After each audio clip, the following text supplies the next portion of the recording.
හැමදාම උදේ මතක් කරන්න හිතාගෙන ඉන්න එකක් තමයි ඇක්චුවල් එහෙම නැත්නම් ඔරිජිනල් ජෝකාසෝ සිස්ටම් එක.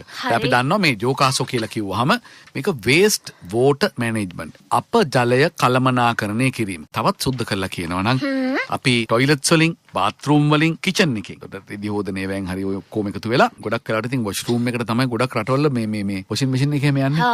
අපේ නම් එක තැන්වල තියෙනවා මං හිතන්නේ. ගොඩක් තැන්වල මං ගියම බලලා තියෙනවා වොෂින් මැෂින් එකයි ඩ්‍රයර් එකයි ඒ දෙකම වොෂ්රූම් එකේම තමයි තියෙන්නේ.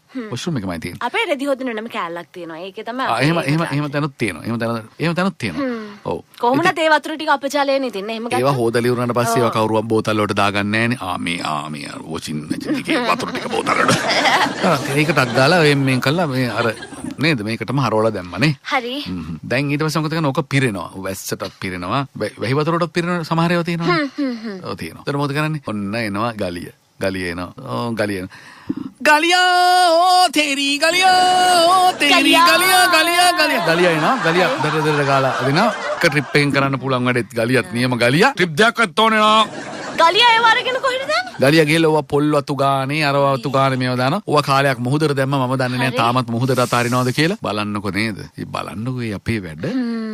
ඉතින් ඒකල්ල පරිසරයේ පොඩ්ඩක් පරිසරයට යකා වැවුනහම අපි කියන ඇයි දෙවියනි මේ මෙහෙම කරන්නේ ඔබ අප සමග අමනාපයෙන්ද ඇයි ඔබගේ කරුණාව අප කෙරෙහි යොමු නොවන්නේ ඇයි ඔබ දරුණුවනේ මහ මුහුද දරුණු ඇයි ඔව් කියනවා මහ මුහුද මෙහෙම තියෙන එකක් මේ කරලා තියෙනවනේ මේක ගොඩ ගලනවා දෙවේලේ නැත්තම් අපිට මිනිස් වැඩි යුතුයකමක් නැද්ද හරි අඩුම තරමේ මේ බොන වතුර ටික අපේ දරුවන්ට ඉතුරු කරලා යන්න නෑනේ එහෙම තියෙනවා එහෙම තියෙනවා අදහසක් අර ඒක හැමතිස්සෙම නෑ ඔළුවේ අපේ දරුවන්ගේ දරුවෝ නෙවෙයිද අපේ සම්බන්ධයක් නැද්ද අපි කාලා බීලා නාලා තැපලා ගියාම ඇද්ද මේකේ අපිට යුතුයකමක් නැද්ද මේ අප ජලය ටික කළමනාකරණය කරගන්නවත් ජපානේ විනාශ වෙන්න ගිහිල්ලා බොණ්ඩ වතුර ඩිංග නැති වෙන්න ගිහලා ජපානේ යන්තම් බේරගත්ත මේ ජොකාසෝ නීතිය ගෙන හැල්ලා දැන් මේ ජොකාසෝ සිස්ටම් එක ලංකාවේ තියෙනවා ඕනම ගෙදරකට ඕනම හවුසින් ප්‍රොජෙක්ට් එකකට ඕනම ඇපාර්ට්මන්ට් ප්‍රොජෙක්ට් එකකට ඕනම රජයේ හෝ පෞද්ගලික හෝ කාර්යාලයකට කර්මාන්ත ශාලාවකට ඒ කර්මාන්ත ශාලාවේ වැඩ කරන මිනිස්සු ගාන කීයද කියන එක ඕනි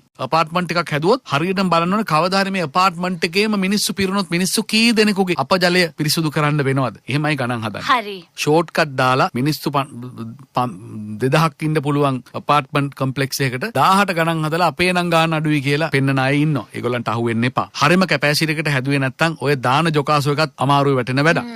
ඉතින් ඩයිකි ඇක්සිස් ජෝකාසෝ අයට කතා කරන්න. ඒගොල්ලන්ගෙන් සිස්ටම් එකක් ගන්න. ඔබේ ගෙයක් හදනවා නම් නිකන් ටැංකියක් වලලා දාන්න නැතුව පොළොවට මේ ජෝකාසෝ සිස්ටම් එකක් එකපාර දාන්න. ඔබ මේ පැත්තෙන් මොනවා දැම්මත් මොන කුණු ජරා වතුර දැම්මත් අනිත් පැත්තෙන් එන්නේ පිරිසුදු වතුර. නැවත භාවිතයට ගත හැකි වතුර. ඒවා බොන්නේ නැහැ එක හරි. ඒවා මල් පැල වලට දාන්න. ඒවා අපි කරන්න ඕනේ නැහැ. ඒවා කාණු වලට බැහැර කරන්න. කොහොම හරි අප ජලය පරිසරයට එකතු වෙන්නේ නැති තැනට මුලදී වග බලාගමුකෝ. නිකන් ලොකු ඒවා ඕනේ නැහැ. ඒකෙන් කරන්නේ මොනවද කියන එක ඊට පස්සේ බලමුකෝ. වෙන රටවල් වල නම් ජපානයේ වගේ රටවල් වල ඕවා පාවිච්චි කරනවා වාහන හොදන්න.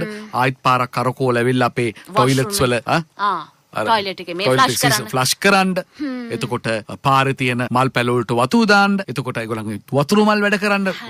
නගරේ ලස්සන කරන්න. කාණු වලට රස්සන දාලා කොයි මාළු දාන්න මේ ජප්පු කරපු වැඩ. ඔච්චර ඒවා කරන්න ඕනේ මේ අනුමතරමේ අපි කාලා බීලා දහජරා කරන වතුර ටික පිරිසුදු කරන්න ඕනේ මිනිස්සු හැටියට අපි කියලා අපිට හිතුනොත් කතා කරන්න ඩයිකි ඇක්සිස් ජෝකාසෝ සිස්ටම් එකක් ගන්න හිත හදාගෙන අපි දෙන්න නම්බර් එක. මෙන්න මේක තමයි නම්බර් එක 07665 380 380 076 380 380